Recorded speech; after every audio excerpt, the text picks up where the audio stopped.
Third World Cinema Club. Let's move on to the next film. Yan. Shang-Chi? Nagpa-practice ka na Suburban naman. Birds. Yan. For the... I apologize to China. We are now Chinese, banned in ano? China. Sorry, not sorry. Charot.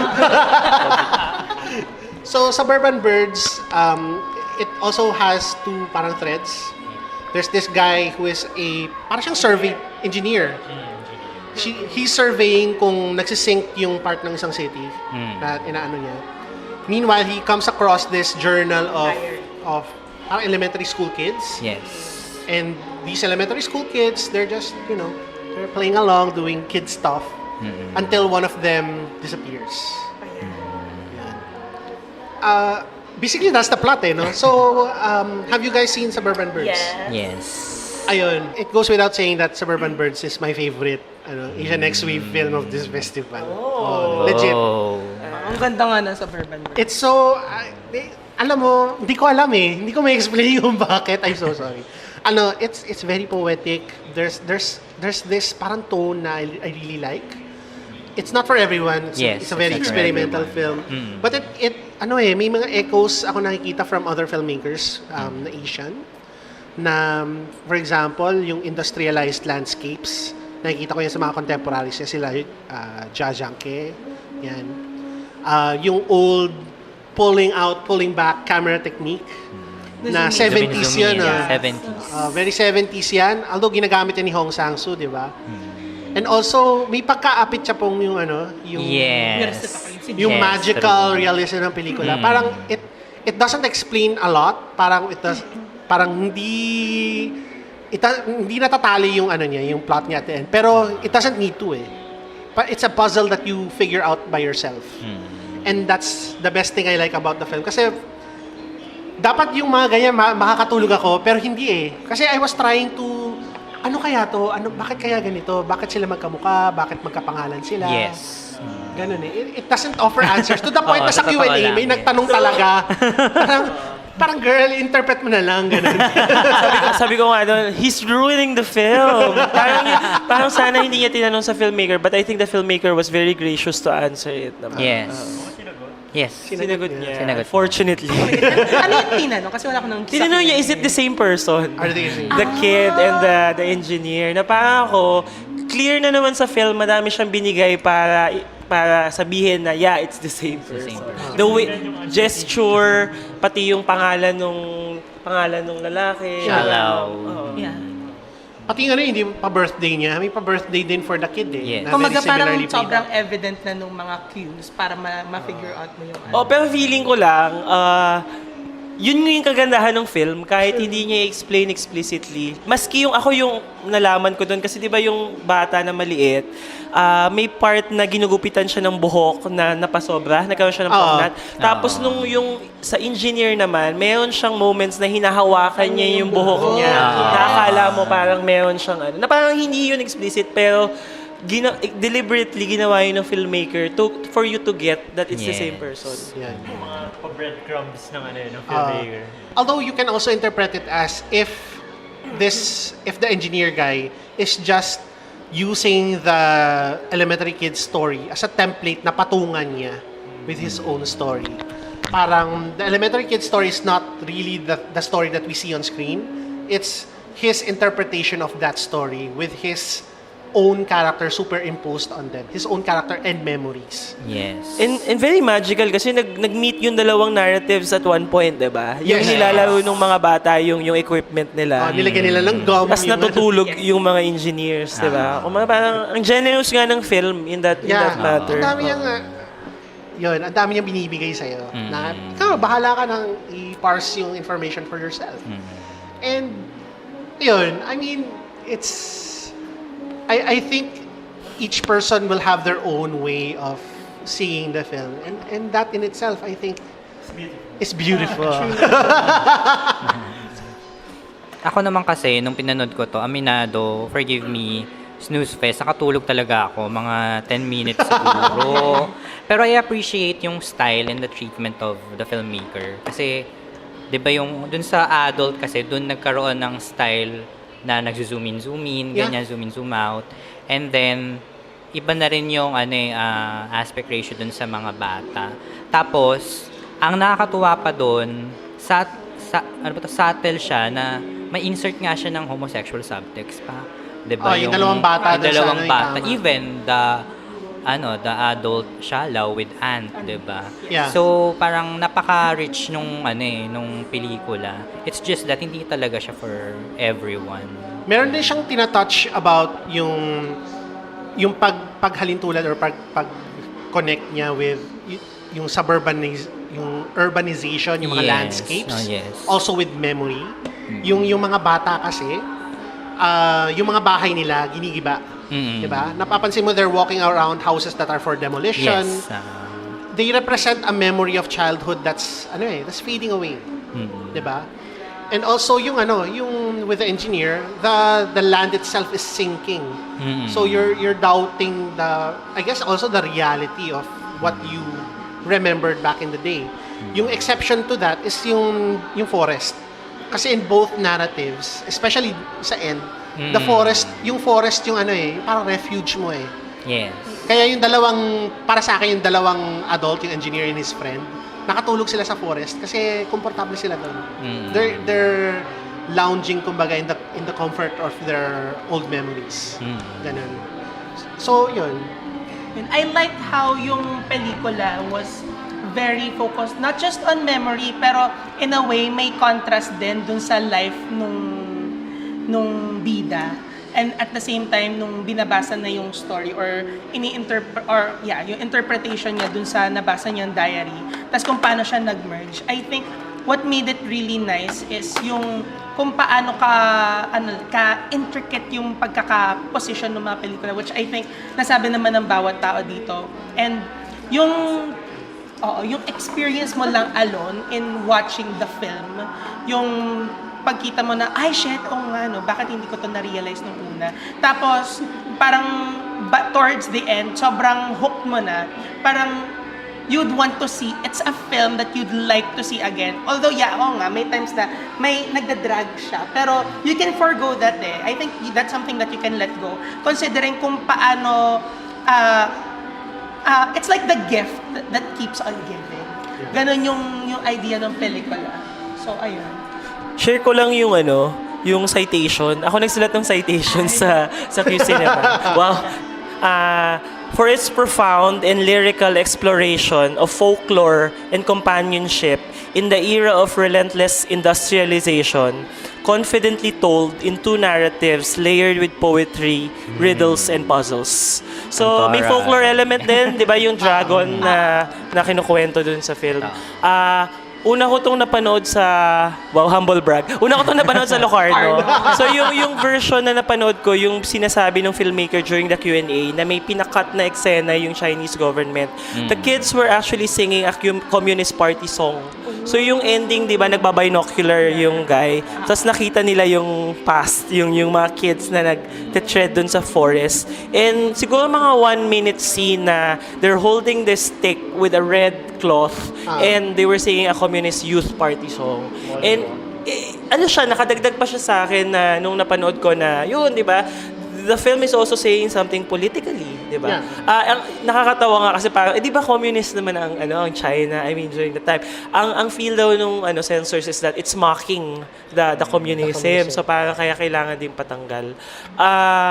Nakatulog din ako nung una ko siya napanood, to be honest. Pero seeing it again, ang lalim, ang lawak, and ang interesting for a first filmmaker, for a first-time film na dama mo siya dama mo yung kanyang, may hope yung pelikula, meron siyang attempts at, ang ambitious din. Diba? Ang dami yung tinatahing mga bagay. Yes. Na it's just, she's a very competent filmmaker, I think, on a technical level na magtahi ng napakaraming aspects ng Chinese society. And I think it delivered towards the end. Kahit alam mo na mahaba siya. I mean, nahabaan ako doon nasa forest lang yun. Yes, mahaba Pero, talaga. Tanggap ko siya. Wow, tanggap ko siya. Kala mo kami, di ba? Tanggap ko siya. Ayan, any more thoughts about Suburban Birds? Okay, let's go on to our last Asian New Wave film. Yan na. Yan. Audience Choice, Best Film. It's kamandag ng droga. De, joke lang. It's Cleaners by Glenn Barrett. Yeah. Yes! Best film! So, Cleaners is a parang collection of stories about high school life told in a very interesting visual manner. It's from provincial high school life, no? And in Tuguegarao. And it's set around 2007, 2008. Yes, 2007.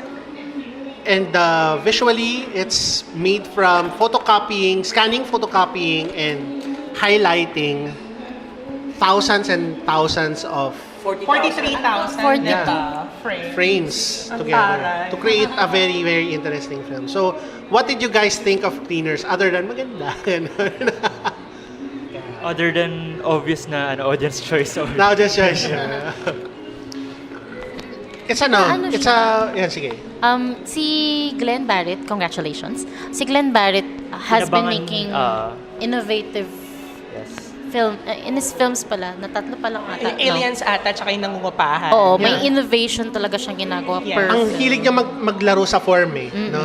Kasi visually yung angle niya sa pata sa Elias ata, Oo. yung parang mini-merge niya sa The nangungupahan. experimental Oo. work. Sabi ko nga, never sigurong gagawa ng quote-unquote conventional movie tong si Glenn Barrett. Mukha. Parang, Rom-com pero iba. not my thing, ganun siguro sasabihin. Parang sila pares ni Che. I think Che si Che Tagyamon. Tagyamon is mag-partner sila. Yeah. So, writing and directing partner. And in life, I think. Kasi si Che is si Judy Free din. Ayan, Yes, Judy Free. Judy Free, Lola Lole. Yes. Which also won, no? Yeah. Judy Free won. Pero Kasi pag-usapan natin nabasa ko later. yung mga reviews mo and basta may isa pa akong nabasang review na si Cleaner siguro, if it wasn't made the way it was made, normal lang siya na story. But it's still, it's still pretty affecting Yeah. film. Mm-mm. Yun. Pero yun. Medyo bonus nga yung... bonus yung gimmick visual. niya, Yung gimmick niya? Quote-unquote gimmick niya. Okay.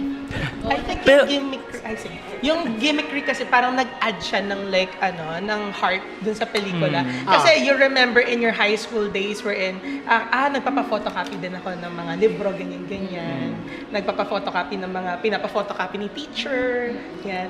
And to me, as a high school teacher, napaka heartfelt niya kasi nakikita mo talaga kung ano yung experiences ng mga bata at this day and age. Kahit na 2007 yung pelikula, any high school student or any kid at heart would relate to it. Nung screening na pinanood ko siya, there were students from the Holy Spirit High School ba yun? I forgot kung ano. Tapos, lahat sila talagang sobrang enjoy nila yung pelikula. And I would really champion the film in the sense na it tells a story about the recollection of youth and how youth alone is, or how high school pala is a very important or a very necessary part of our lives kung paano nabuo tayo as a person. So kumbaga yung different experiences ni girl na tae, yung SK, yung mga emo parts, every single part magigets mo kung saan sila nanggagaling, na from their age they are already experiencing a lot of things. Tapos yung towards the end part, magigets mo kung saan nanggagaling yung angst nila. Parang pwede mo na din siyang i-relate, oo nga, naranasan ko yan before. Kumbaga, I've been to their position at one point in time.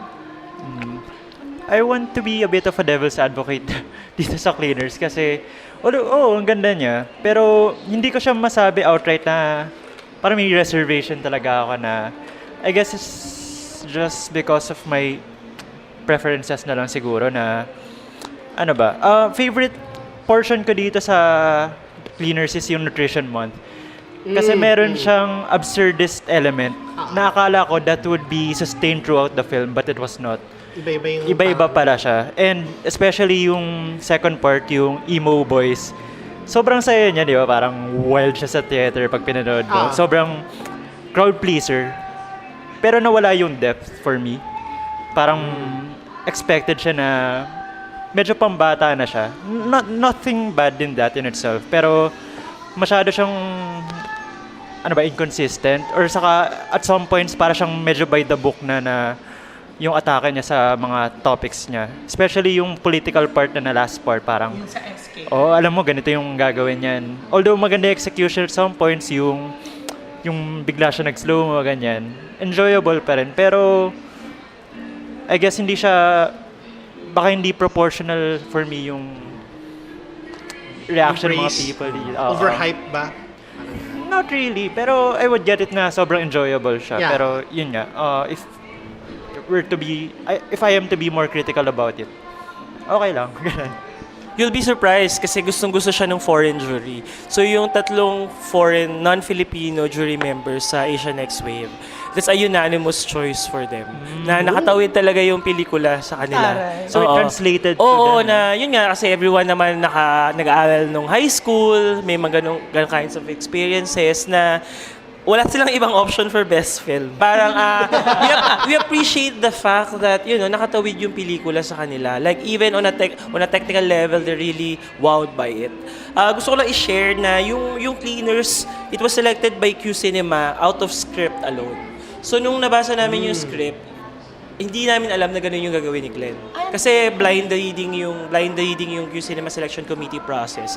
So it was really by the merits of the script, which I liked a lot. So nung pinitch ni Glenn yung concept, yung form, how it's gonna be translated into film, all of us had reservations. Like baka hindi masustain yung 1 hour, 2 hours na gusto mong gawin, baka pwedeng sa beginning lang, o baka naman pwedeng i-shoot mo muna conventionally, tapos tignan mo kung mag-work. Kasi the script itself works conventionally.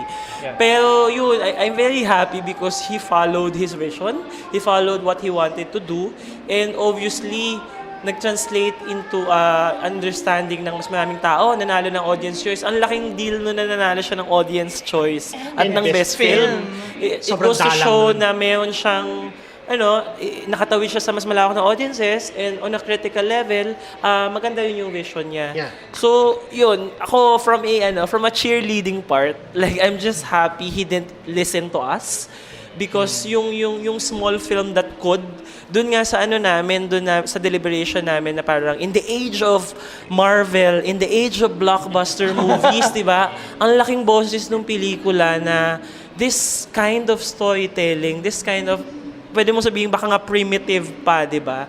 Na parang, kung nandun ako sa audience nung gala, nandun yung mga students from Tuguegarao, normally I would be annoyed by the noises they make while watching the film. Pero parang I was just so overwhelmed na sobrang touched nila by this, by this film, by this gesture. And nakakatuwa kasi ilang beses siya nag-sold out. So, ibig sabihin talagang supported yung film. So, sabi ko nga, ang bongga, great job, Glenn Darrett, ganyan. Parang word of mouth din no?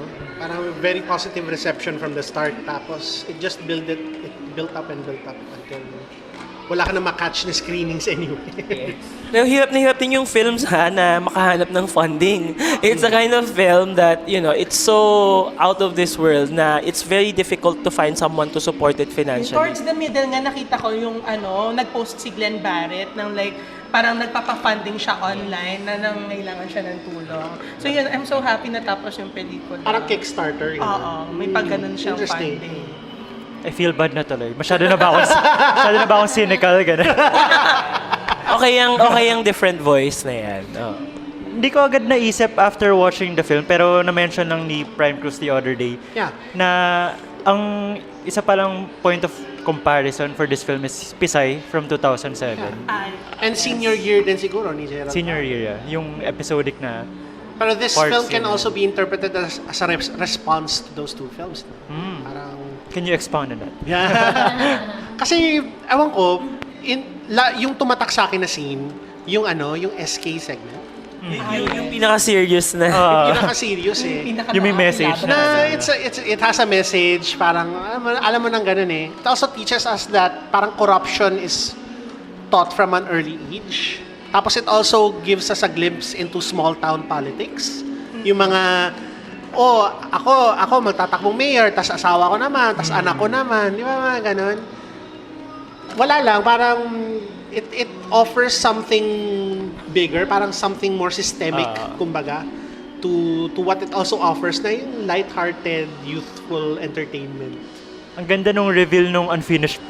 Yun eh, yung mga promises na yung napapako, yung hindi mo magawa, na parang the bridge is a symbol of that system eh, na sobrang corrupt, ginawa mo lang dahil kaya mong gawin, pero papakitang tao lang. At saka in reference to Babae at Baril, parang in a way, parang yung sa portion na yun ng Cleaners, parang nagbe-break din siya ng cycle eh. Kasi yung bata na yun, dahil part nga siya ng isang political family, gusto niyang mag-veer away doon sa gawain ng nanay at tatay niya, which is bribe dito, bribe dyan, pamatay ng mga ganito, pamatay ng ganyan. Yeah. So, yun. In another way, yung bridge na hindi tapos, it can also represent yung system na, yung na-break na chain. Kasi parang, di ba, over family members being mayor, parang sila yung nagpapahaba ng bridge. Kasi pero the bridge ends with him. Diba? Parang ganun. Saka yung simula kasi ng segment na yun, di ba? Oh, anak, tong tulay na to. Ganyan. Oo, di yung ba? bridge. Dapat Parang- ganito ka rin. Yeah. I really admire filmmakers who explore different ways of telling a story. Kasi napanood na natin itong mga ganung pelikula. But I think the experience of seeing it, yung nakastabilo lang yung main character. Diba? May kulay lang siya na very specific. Tapos nung nagsama-sama na sila sa dulo, na naging abstract na nga, very experimental, lumabas yung angst, lumabas yung galit sa lipunan. Pero parang kitang-kita mo na youthful yung boses, pero napaka-confident din sa kung anong gusto niyang sabihin. And it's very exciting for me, like, to see this. Maaari mo sabihin hindi na bago yung ganyan, may gumawa na before, but, experiencing it is very, I'm just proud. hindi niya ako nanay, pero proud ako sa kanya. And yung build-up dun sa dulo, dun sa end part, yung huling araw ata yung title nun. Yung lahat na sila nagsisigawan, they were destroying the whole thing. And considering na, yun nga, cleaner sila nung araw na yun. Kumbaga, it says a lot about their experiences and what they had to go through in their high school days. Kumbaga, ang bigat nga. Parang mabi-feel mo na may bigat nga silang naramdaman. Nung awards night, nung nakita ko na nagsigawan sila, parang naalala ko nung experience. Although hindi ako nakapunta ng awards night last year nung kay Dwayne, parang feeling ko si Glenn tsaka si Dwayne, sila yung mga klase mong hindi inakala. ang requirement lang ng teacher ay ganito. Tapos bigla, ay puta ka. Nag-surpass, gano'n. May ganung character din sa movie, yung Ay, hindi niya talaga? nakala na. Ayun sa Nutrition month. Nutrition month. Kasi sila dalawa, si Glenn tsaka si Dwayne, they're both very low-key. Tapos biglang yung execution ng films nila, wow, out of this world. And ngayon si Dwayne, best supporting actress. Charot. Yung sa ending, gusto ko na may punchline pa rin na yun nanganganak. Bakit? Parang, kasi true to itself lang na comedy pa rin talaga tong movie na to. Up until the end. Yun. Life is not a tragedy, it's a comedy. Charot. Ika ni Joker. It's a very bright film. Kasing bright ng Stabilo highlight. Alright guys, so that finishes our Asia Next Weave. Let's talk a bit about shorts. Parang in general na lang. Anyone who wants to chime in, chime in. So, shorts. This is a very solid batch of shorts. Dami maganda. Personally, gusto ko yung pinaka-crowd pleaser dito siguro yung Excuse Me, Miss ni Sonny Calvento. Yun eh, it's absurdist siya, pero you have in the context na magtrabaho ka ng ganito na parang hindi ka na tao, tinatratong tao. Yung mapipilitan ka na talagang sana may clone na lang ako, di ba? Sana madami na lang ako. So, it approaches this absurd idea, societal idea of inhuman working conditions and addresses it with also an absurdist idea of multiple people. Just to achieve regularization. Just to achieve regularization. Diba? Yun. Also, Tokwifi. Akala ko Tok-Wi-Fi. Hindi pala siya Tokhangan sa Wi-Fi. Ito ka sa internet, ganyan. Tokwifi means star, di ba? It's a very sweet film eh. It's about indigenous peoples, parang finding connection even with cultural differences. They couldn't communicate via language, pero somehow they understood each other. They could still, fall in love, maybe. And also, the idea of what is civilized and what is not. Kasi itong mga katutubo na to, they've built something very beautiful eh. Pero they're being judged as these parang savages, ganyan-ganyan, by history, di ba, with the clips. But they're not. And yun yung ending ng film, they're showing this is what we can do. Also, yung pag-portray niya with Adrian Vergara na babaeng Ang galing ni Laura Blanc-Flor. yun nga dun sa award ceremony, sabi nung director ng Tokwifi, para to sa mga babaeng nakakahon sa isang bahay. Yung character ni Adrian Vergara, she's being stereotyped into this parang template eh. 'Di ba? Na china-challenge ng film, parang hindi lang siya ganun. Parang she's capable of so much more than that. And yung iba guys, ano pa masasabi niyo? I think sa Judy Free talaga ako pinaka-nakakonect. Kasi what yun kay Che Tagyamon yun. It's about this girl na ang nakita niya yung tatay niya for the first time after 7 years? 7 years. 7 years, diba? Tapos, nakita niya na parang as a drawing na lang yung tatay niya. Kumbaga, totally different persona. Personal yung pelikula kasi for me in the sense na I've had the same experience. But, to go beyond that, just to make sure na maintindihan talaga siya.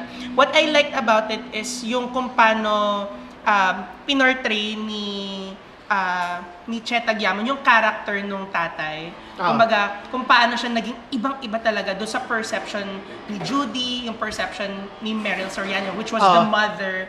And at the same time, kung yung airport scene, that alone, yung kumbaga, that's where everything changes eh.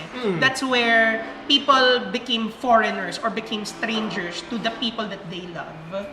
So kumbaga, that for me is... They're all strangers, in leaving the country or something like that. Yeah, and for me, parang yun yung talagang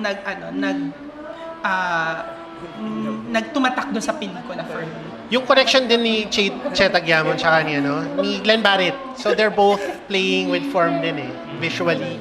And they're magjowa. So, power couple. Best film. Curious tuloy ako kung ano yung magiging full-length feature ni Che. Interesting. Ano pwede niyang ibigay. Please, make a film for us. Weakest short film. Weakest short film? In your opinion. Taray na to, pagkakabago eh.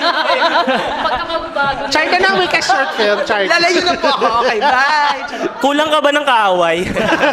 The opinions of... Views and opinions expressed by the host. Shut up. Wanted bashers. Wala naman ako hindi nagustuhan. I mean, pati yung mga iba yung speed, very inventive. Conventional yung yung content niya, pero yung form niya ang galing eh, yung mga hindi, akala ko nga parang may glitch ba to? Ay, hindi pala. Intentional siya na hindi sync yung boses dun sa video. Or yung here na mabagal, pero it's very moody piece. Not for everyone. Medyo experimental yung dating niya. Ano pa isa yung Isang dat, isang maripos. isa pang baghari, joke lang. Starring Nora Honor. Siguro ipaparaphrase ko lang yung category ng question niya. Di ba sa Cinemalaya, meron tayong parang, ay sinali lang yun kasi para ma-determine ka Di ba mas version? May ganun ba dito sa shorts? Paras, wala naman. There's something to like. O, Charlie, ikaw naman. Meron. Hindi ko sasagutin. Hindi ako magpapabuli. Fan ako ng shorts program as a whole. So tingin ko sobrang lakas nung complementary yung mga films sa isa't isa. So kailangan siya mapanood ng buo. May varying levels of liking naman ako dun sa mga pelikula. Pero kasi part ako ng short film selection committee. So more of I feel pride in each filmmaker that they were able to, maitawid talaga yung pelikula nila hanggang dulo. Pinadala namin yung background.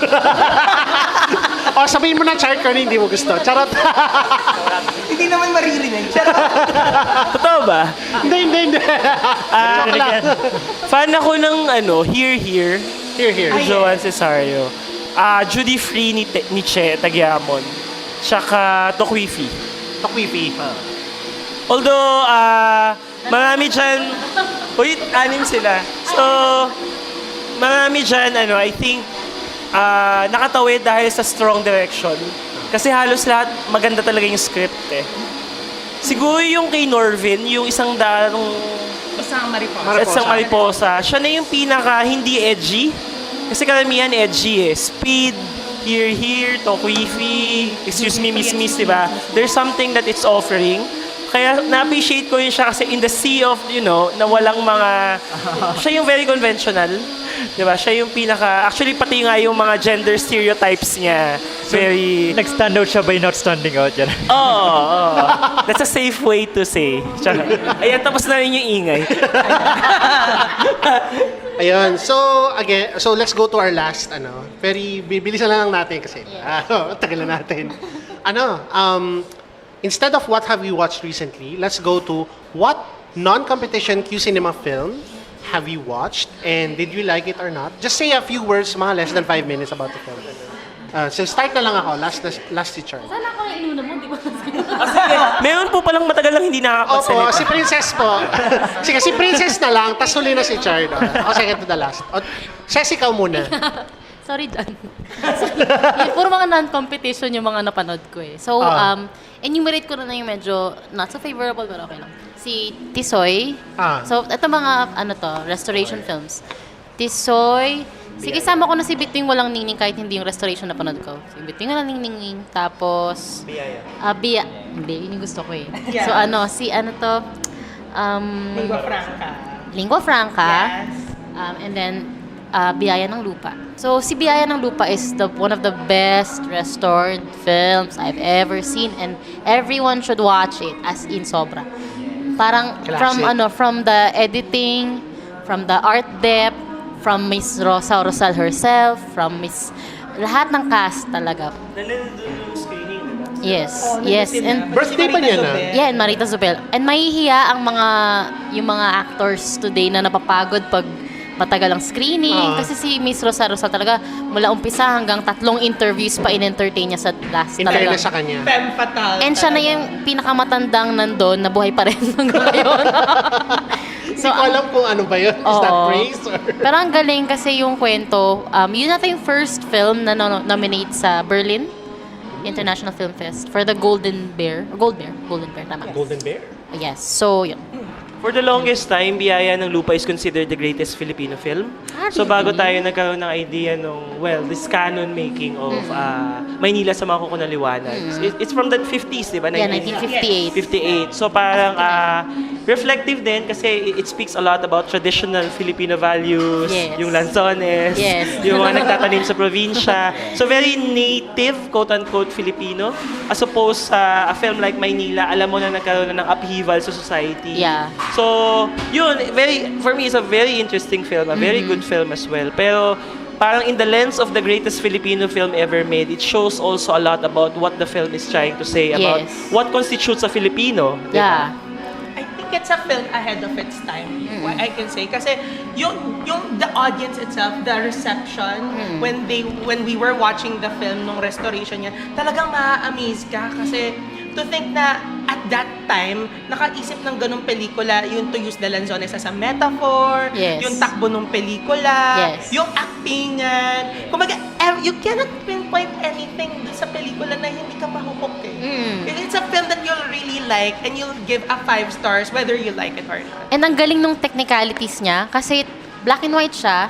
Napatanda nila si Rosa Rosal and si Marita Zubel na almost 20 or 10 years apart lang yung age nila. Pero pinagmukha siyang mag-ina. Makeup. Yes, by makeup. And In fairness. yung camera work na yung fear nung dun sa antagonist na biglang sumulpot from the darkness. Yes. Ang galing nung technical execution niya. And yung restoration niya into 4K. Mahusay pati yung sound. Alright, so DJ, what film did you watch recently? Did you watch from Q Cinema na non-competition? Well, ang mga iba na panood ko, yung Untrue opening film, Okay. yung dalawang documentary, Spring by the Sea and For My Alien Friend, and then yung special screening ng The Cave, yung dalawang sobrang nagustuhan ko, A Girl Missing saka Bacurau. Okay. For different reasons, kasi yung A Girl Missing, ito yung binibigay niya yung gusto ko in terms of Ano yung gusto mo? in terms of style, saka parang hindi ma-exhaust for me yung fascination with the Japanese culture yung restrictions sila, yung social code nila, etc. And this film plays with that Tapos may twist siya na hindi ko na anticipate. So sobrang satisfied ako na, okay. Kaya pala ganito yung character na to na sobrang hindi ko siya ma-decode at the start. Tapos nung revelation yun, ganun. Yung Bacurau, gusto ko siya kasi ito yung nagbibigay siya ng bago. Sobrang, ang description niya sa Wikipedia is weird western. It captures some of that, pero mahirap talaga siya define. Classify. Genre bender talaga siya Oh, tapos it explains na na yung filmmaker is a former critic pala. So parang ni-imagine ko tong filmmaker na to parang gusto niya iwasan lahat ng ng convention. Si Clever Filmo. I think so. Sorry, hindi ko maalala yan. Dalawa yung directors kasi, di ba? Yana Darnell, tsaka si Clever Filmo. Big fan ako ng Bacurau. Sobrang lakas ng flavor, sobrang lakas ng mga binabasag na mga na mga conventions. Na natutulog na nga yung katabi ko. Pero ang ganda ng concept ng colonialism, ng imperialism, ng white and native na arguments.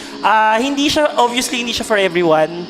Maraming techniques yung film na parang okay, ba't niya yung ginagawa? Pero yun yung maganda sa non-American, non-Western cinema na ayun, may mga attempts to tell stories in a very outside the framework of dominant models. And I think yun yung maganda kay Phil Ho as a filmmaker, from Aquarius to Neighboring Sounds muna to Aquarius, and then dito nagsimula siya as like parang there was this funeral about this woman na namatay na parang well-loved by many. And then, all of a sudden, from like exploring the culture of the society of Bacurau, naging iba siya. Kumbaga talagang, it will put you at the edge of your seat type of levels. Ganun siya. Sabi nga nila parang anthropological documentary siya sa simula. Tapos biglang, Yun na, biglang nagbago na yung pelikula, yung approach niya, kung paano pinresent yung mga foreigners yung mga foreigners na pumunta dun sa city, hindi man siya city, dun sa village, tapos kung paano na siya naging batshit crazy, ganyan. biglang may UFO. Yung pala kasi. Yung pala drone siya.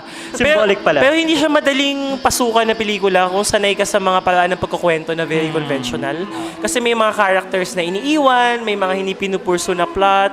Pero yun nga, it's making a statement about, how we treat our own communities. Diba yung mayor na siya yung may kasalanan ng lahat. Tapos siya yung kinulong sa doon. It's very telling na ito yung nanalo ng jury prize sa Cannes. And the Pandora winner was Parasite. Parang Both films are great. both different films. Very different. Na parehong genre bender. Ayun, Jim, what did you see in Q Cinema? Wow. Ano ba? Nagustuhan ko. And then we dance, saka By the Grace of God. Gusto ko. Yun. With naman, Baklaan, tapos very very spiritual, very religious. Gusto ko yung extreme choices. The contrast. Ganun. Yung And Then We Dance naman kasi, nung nasulat ko yung post ko sa FB, ang nalagay ko, Billy Elliot meets Call Me By Your Name. Kasi 'di ba, si Mirab is an aspiring dancer na talagang gusto niya talaga maging part nung dance troupe focusing on Georgian tradition dance. And then suddenly then came si Irakli na magre-replace dun sa isang dancer na hindi available. So doon nagkaroon ng confusion si Mirab, diba, regarding his sexuality. And then, alam na natin yung nangyari. Diba? Nagkain laban sila. Cute ba sila pareho? Hindi. Hindi sila. I'm sorry? Cute ba sila Akala kayo? ko youth. Like, cute. Cute. Mali yung rinig ko. Sorry naman. Cute Hindi ka sila. napanood? Okay. Especially ano ba to? Ang cute Livan, ni Levan. yeah, Galbaciani, Yan, Galbaciani, ganon. So, yun. Tapos, mga ibang tao, hindi talaga maiwasang mai-compare siya with Call Me By Your Name kasi may element talaga siya na Structure. yeah, the structure. Same with Call Me By Your Name. Ang favorite na eksena ko with And Then We Dance, yung pinatugtog yung honey ni Robin. Ay, maganda nga. Panilig ako. Na inaakit ni Mirab si Irakli, ganon. Tapos 'di ba may pawig-wig pa siya, ganon. And then yung finale, yung audition, 'di ba? Yun ang pinaka the best na ending, I believe, sa isang pelikula na parang dinaig niya pa nga yung Flashdance for me. Defiant siya, no? Yun. And then, regarding naman By the Grace of God, kasi matagal na ako naku-curious to watch a Francois Ozon film. Nakapanood lang ako ng isang short film niya, Little Death ata yung title. And nagulat ako because, gay short film, gano'n, na parang from the beginning, may anal sex agad yung, Ano yung... yun? Yes, Richard. Nagulat ako. nag-register. may ganon agad doon sa pelikula ni Francois Ozon, and then later, hindi ba gagawa siya ng swimming pool and then 8 women na hindi ko napanood, sorry. But then itong By the Grace of God, for me, it's controversial. Oo. And nanalo to ng Silver Bear Award, di ba? Yun. So, ang maganda with By the Grace of God, maraming kino-compare din to with Spotlight. Kasi ito yung ine-expose yung isang Catholic priest na maraming in-abuse na mga kabataan, ganun. So, 3 kabataan dati na ngayon mga adult na sila, they sued nga si yung priest dito, ganun. So, ang maganda naman dito, ang shocking ditong part kasi for me, kasi 'di ba dinidetail nila yung nangyari sa kanila, pero not in a way na dramatic, but more on casual siya, 'di ba? Kasi usually kapag nanonood ka ng ganitong mga may part na revelation sa film, melodramatic, pero dito hindi naman. And then journalistic yung style niya, hindi siya yung masyadong tawag dito yung tawag dito yung narrative na parang conventional. So, yun ang nagustuhan ko with By the Grace of God. In a Matapang way, siya. reminiscent siya no, sa documentary na pinremiere sa HBO this year, yung Leaving Neverland. In a way, para siyang may pagkaganon.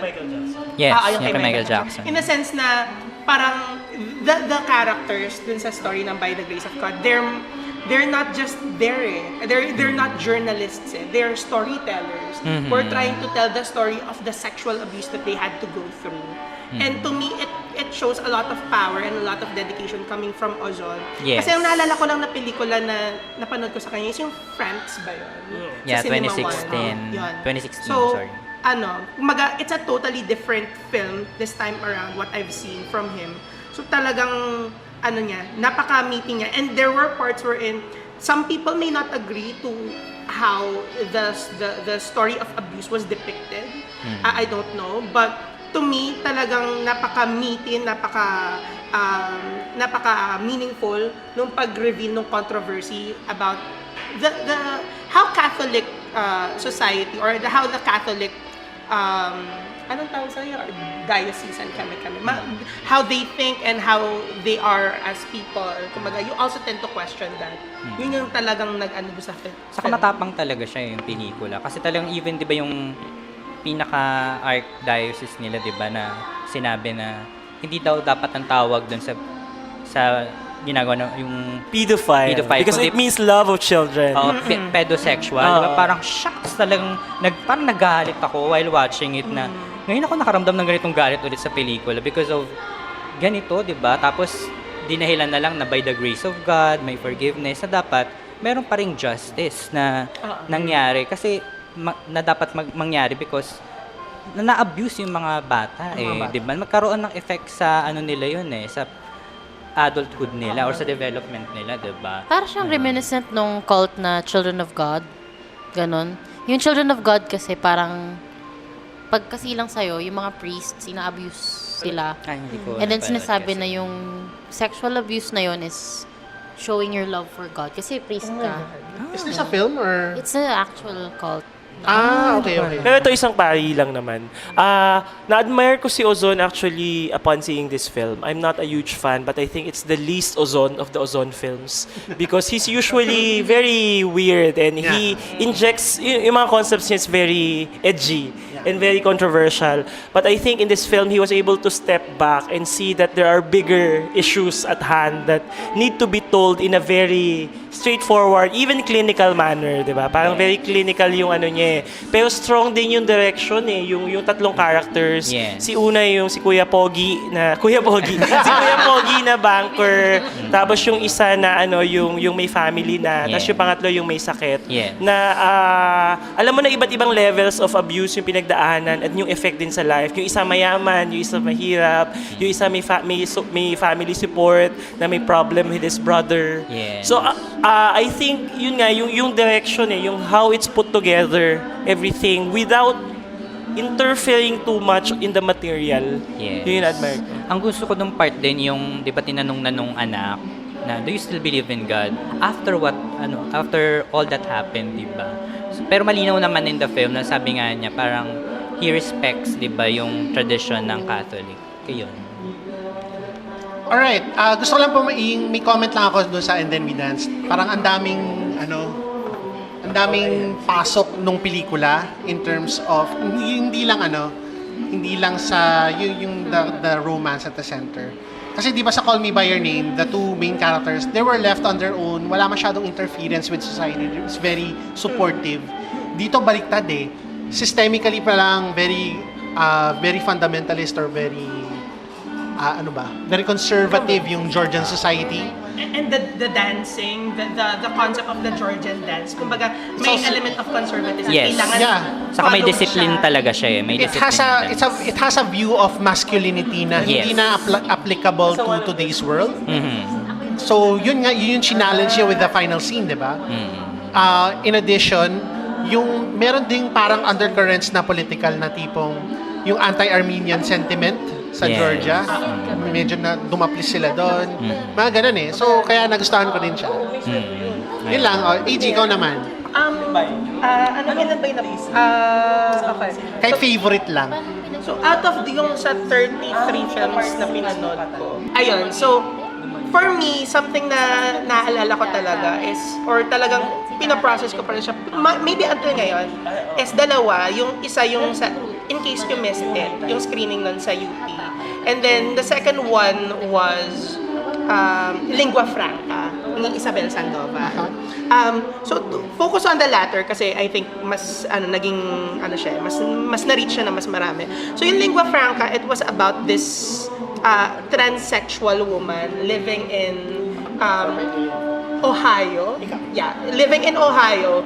Tapos tama ba?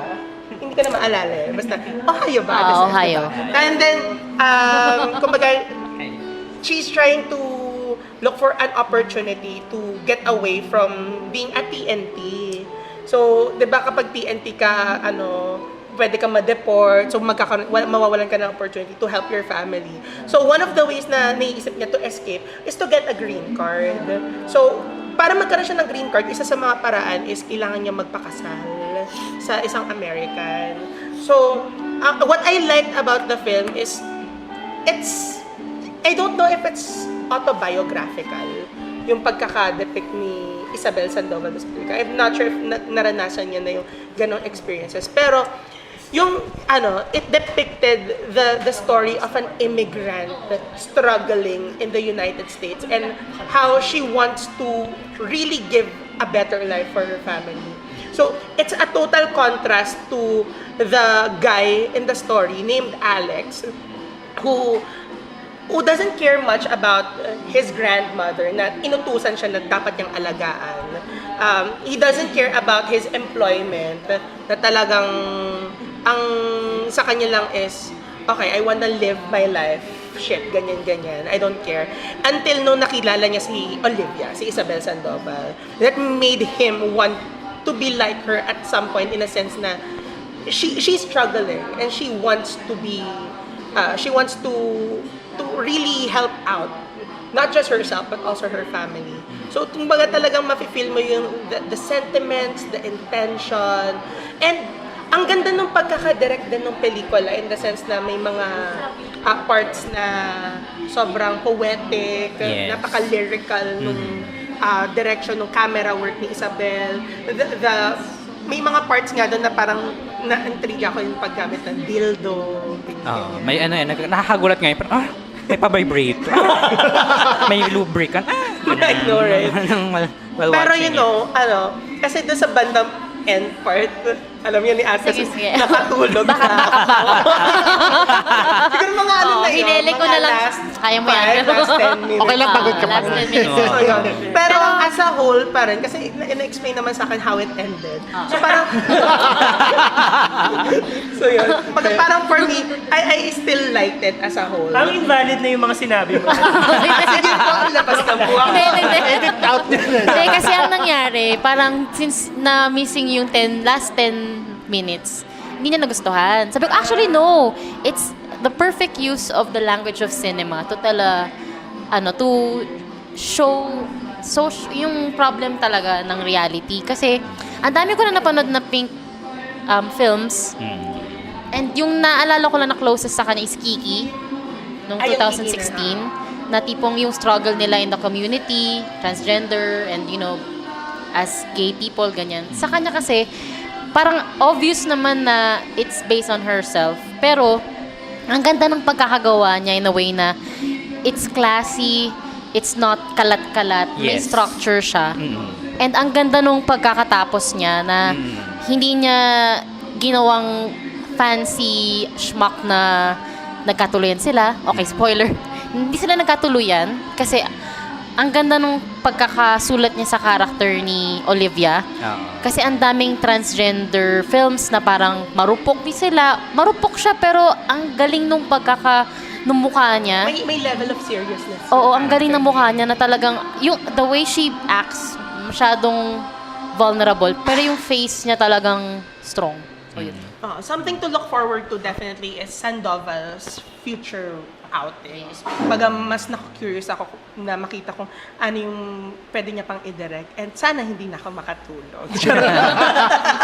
Ako naman na nagustuhan ko with Lengua Franca. Kasi hindi ko alam na may mga ganito palang struggle ang transgender woman, di ba? Especially regarding immigration, di ba, na they need to, para bang, magbayad, no? Just to marry a man, ganyan, no? Para makakuha lang ng green card, ganyan. So, doon mo nakita na parang, okay, akala ko, tawag dito, sa ibang, akala ko, sa different nationality, Tanggap even pala nila. sa Oo. sa Filipino. Spoiler alert, may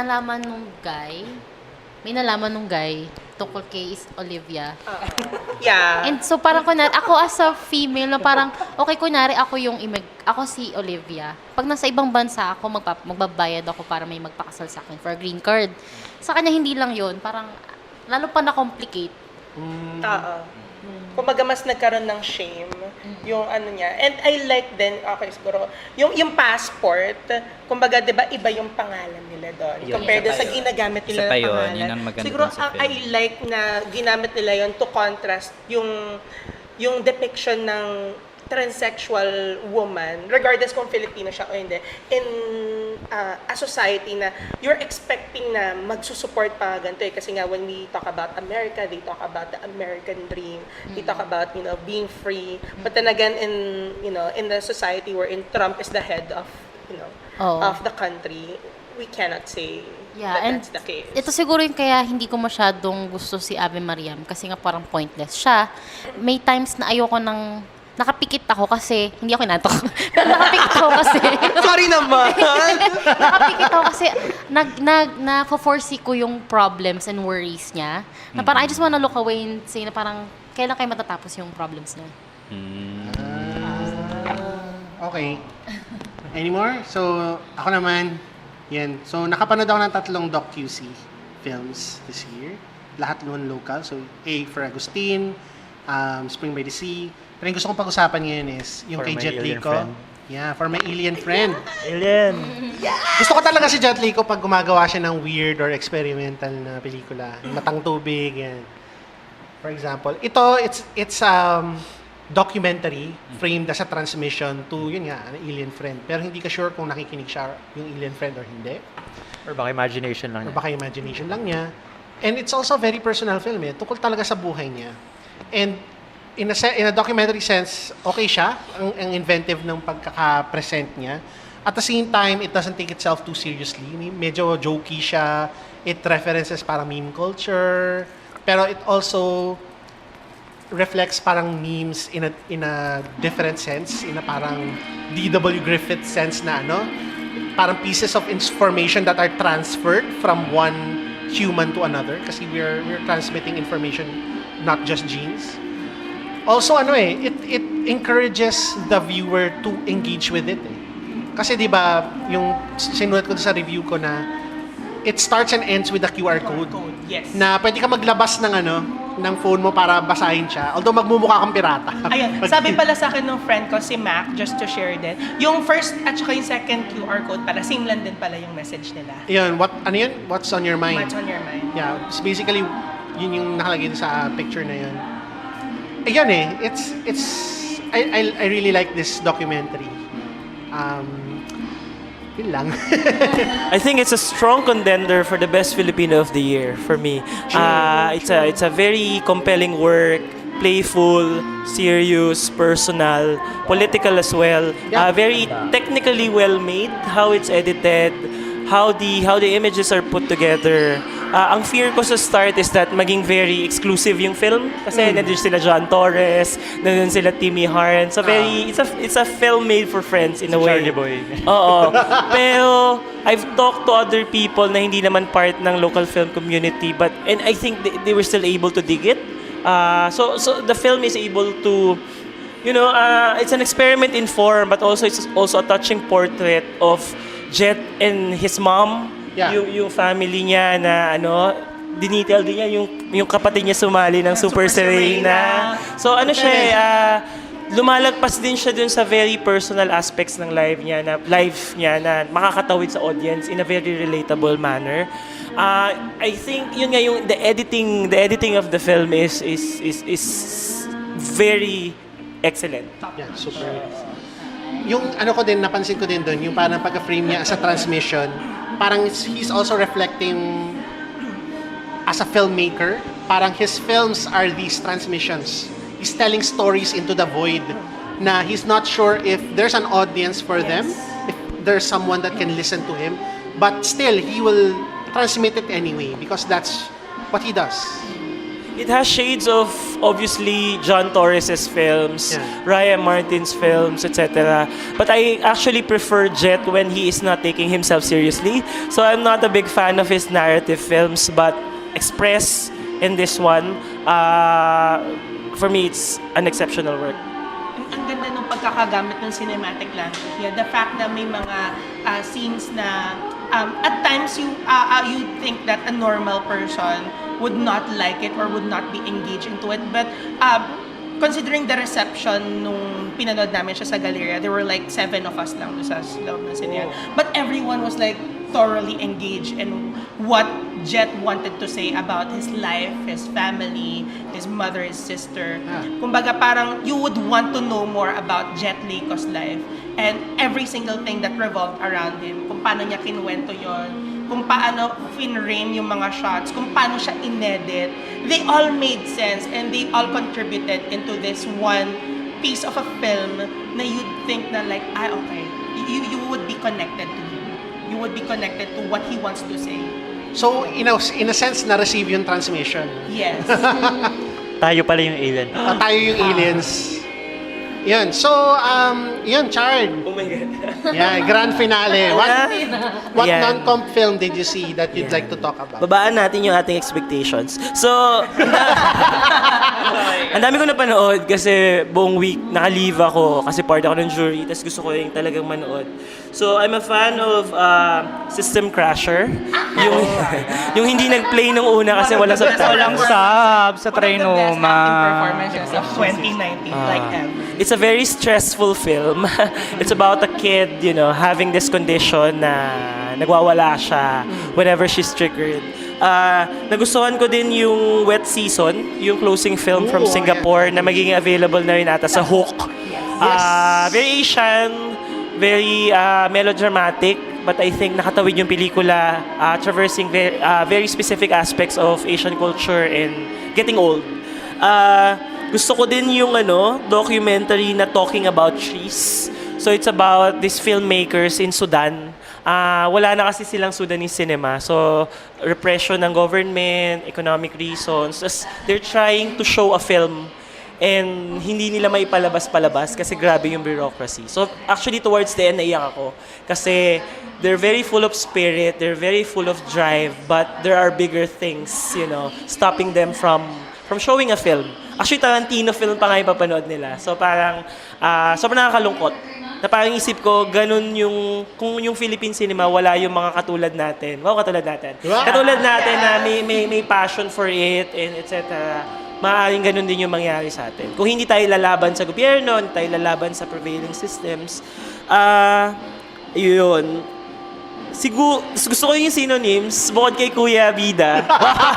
Bukod sa full frontal ba? Bukod sa kanyang very gifted self. Mahirap sa kanya yung pelikula, pero ang lakas-lakas ng political voice, ang lakas-lakas ng gustong sabihin politically with an Israeli lead character in France, trying to fit in, trying to find, a space for himself, literally and figuratively. So it's talking about immigrant, situations in a first world country, pero ang lawak and very.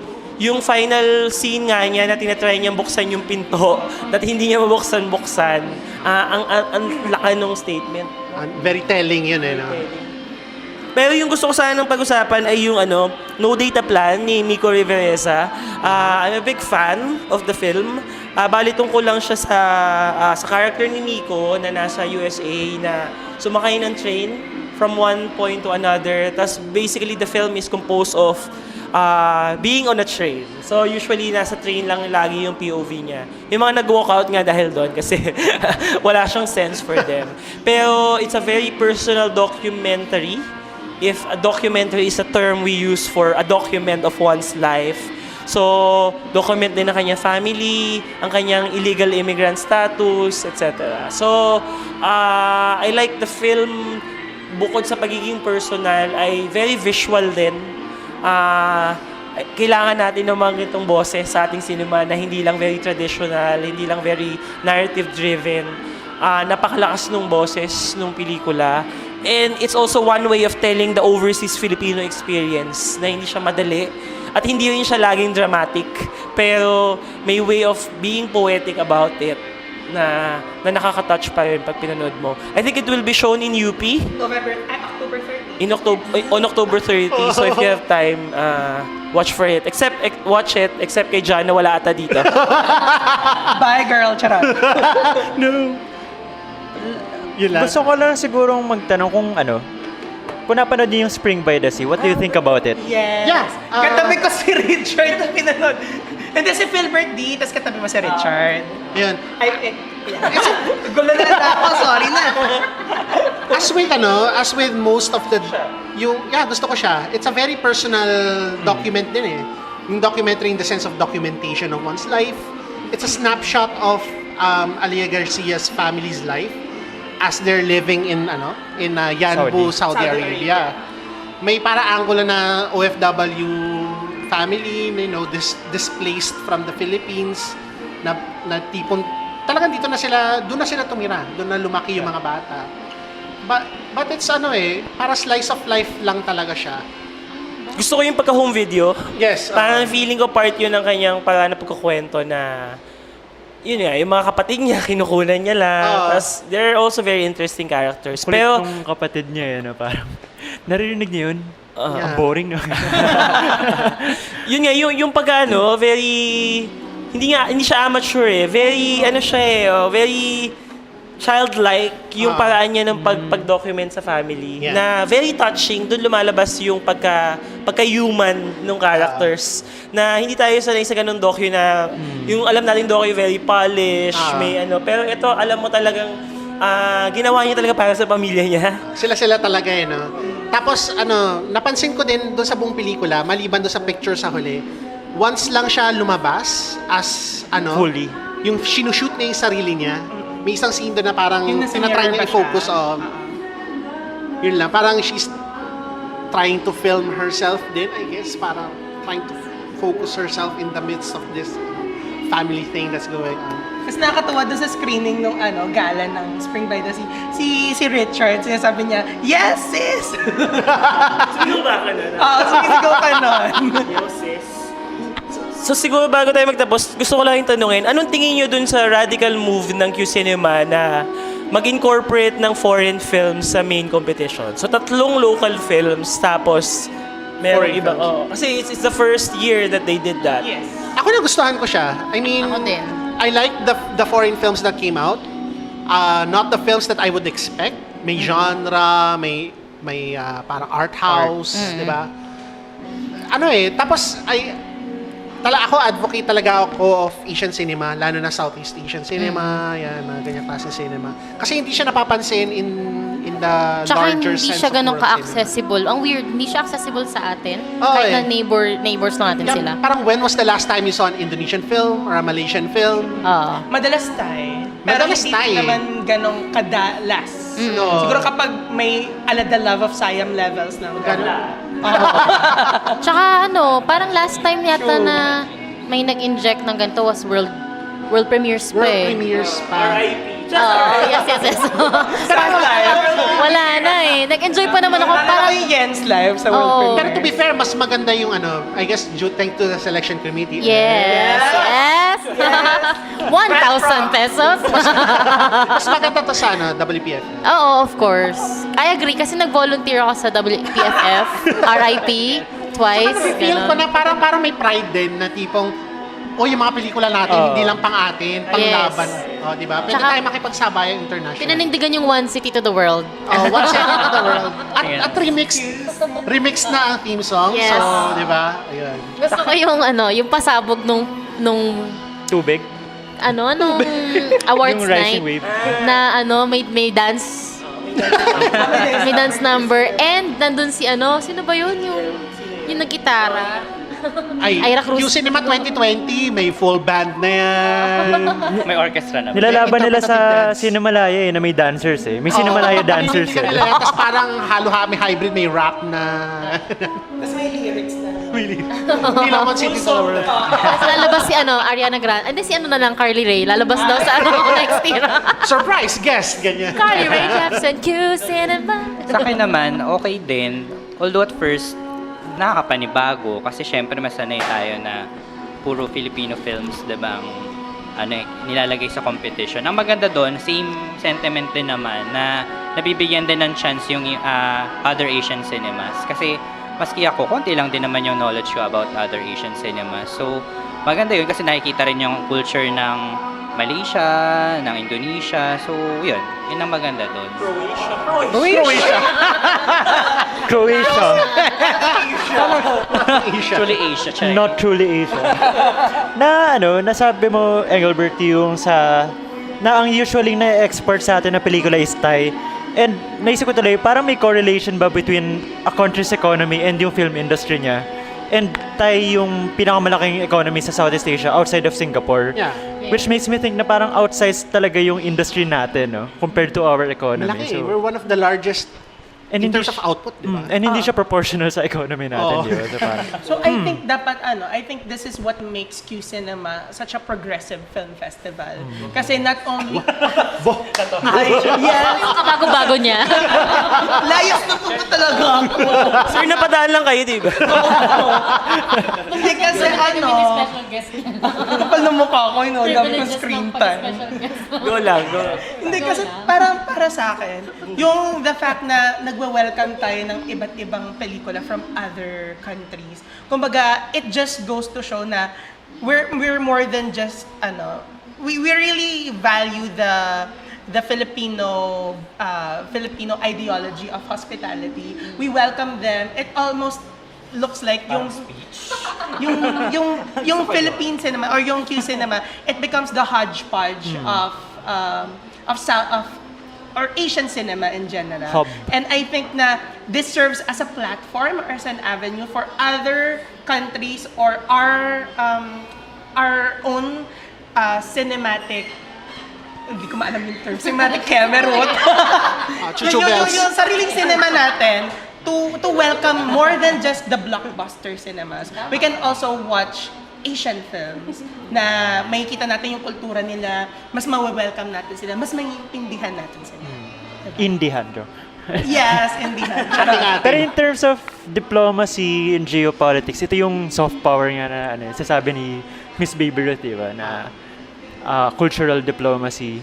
Parang sayang kung outsized yung industry natin, gamitin natin parang as a leverage. Promote ourselves, di ba? And parang mali mo, the economy will follow, di ba? Parang, Well, sana. I think it's a good risk also kasi una hesitant ako about this whole rebranding. But I think having experienced and seen the films, I think it's one way of elevating the festival as well, especially on its 7th year, 8th year, 7th, no? Seventh year. So, year. as opposed to like Cinema One Originals, very much the same ever since the beginning. So, I think Q Cinema is very conscious of changing, its framework, changing its game, in the sense that, na parang magpasok you make it more international in the sense kasi Q Cinema international siya. Siguro ang reservations ko lang is that we have fewer Filipino films. Parang sanay tayo Circle 8, 'di ba?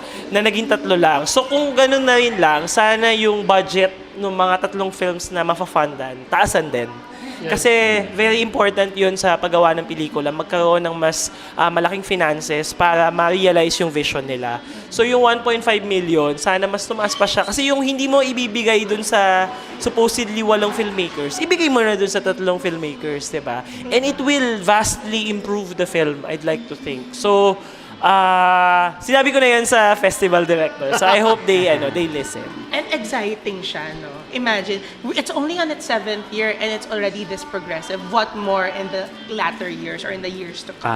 Sana ma-recognize pa ng audiences. Yes, na hindi. maka-build siya ng base niya. Parang Cinemalaya din no? Maka-build siya ng audience. If I may just add, yung behind the scenes ng festival na witness ko like before siya nag-start.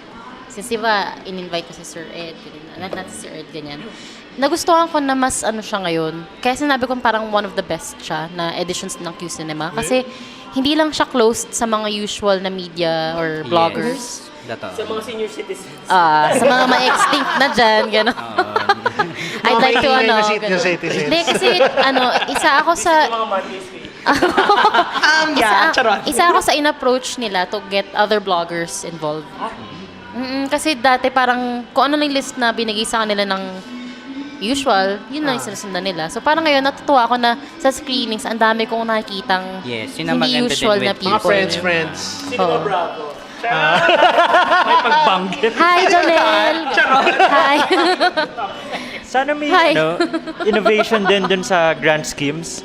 Naisip ko lang, what if may different tracks? So kung merong yearly cycle, baka in parallel dapat meron ding 2-year cycle na Oo, may yung pag-create incubation ng... time, ganyan. Oo. Parang dapat yung requirement is you've made the film for 2 years, mga ganon. Or hindi Yun naman, kaya parang may magre-resolve different na. levels, different buckets. Pero di ba Cinemalaya ganon? Kapag natanggap ka this year, for next year pa siya. Yeah. Sana pa. Also, syempre tungkol na to sa akin. So, binring up ko dun sa Q Cinema yung what if we do the book grants yearly? Kasi they've seen naman the people who went to my launch and the signing. So parang, Kinikilig talaga ako. so parang nakita naman nila na may audience for books, for criticism. So what if we do it yearly, kahit isa muna, isang book grant a year, and they're very open to it. So siguro tayo, kung may Beska. nakikinig dito, maybe you could consider, proposing your book project kasi mag-a-apply din ako. Gusto ko pala ng iba pa kasi mayroon na akong concepts for my next books. Pero parang yun nga, I mean, if you're a young writer, gusto nyo lang ng opportunity to publish your own book, nakita ko na magandang venue yung festival. Yes. Kasi nandun talaga yung audience mo din, nandun yung mga cinephiles, hindi yung Facebook group, yung mga cinephiles na mahilig manood ng pelikula, tapos yung gateway, maganda rin siyang space for that. Yeah. At saka ang gandang platform niya talaga. Paulit-ulit ako sa platform niya. So gawin siyang entablado, no? Kasi having been in the festival for like from Monday up until Tuesday, araw-araw ko siyang dinayo. Ang dami, laging may iba't ibang tao akong nakikilala. No, they have different age ranges and they have different voices. Yes, So, that's true. kumaga parang nare-realize mo, this is a perfect opportunity for not just cinephiles, but film lovers and people who love watching in general to appreciate films na dinideliver ng Q-Cinema year after year. So kasi nagsimula lang ako last year and I really liked it, so I decided to continue it this year. So parang it makes you want to know more, want you to appreciate it more, want you to support it more. So sana mas marami pang tao yung mas makaalam at mas magsuporta dito sa ganitong venture. Not just ng Q-Cinema, but all other ventures in general for films. Di pala nag-report. Charot! Ulitin mo nga, Second episode mo pa lang to, binubuli mo na yung Parang iba na po yung perspective ko kay Richard Molisa. na-shatter. Alam mo ba, kinabahan kaya ako sa niya. Iba po yung perspective ko nung high school ako versus yung ngayon. Akala ko yung lalagay mo sa loob ng libro sa akin, Princess, ano ba? Ganun. Sobrang sanay na ako sa'yo. So, thank you, Richard. Thank you. Thank you. Thanks, Engelbert. Sa susunod ulit, Cinema 1 naman. Yan. Baka makasingit tayo ng 1 or 2 more episode, yung mga, mga Joventan, yan. Pa-discuss natin. Santiguar, joke. So, until next time, we will see you guys on the next episode. Bye.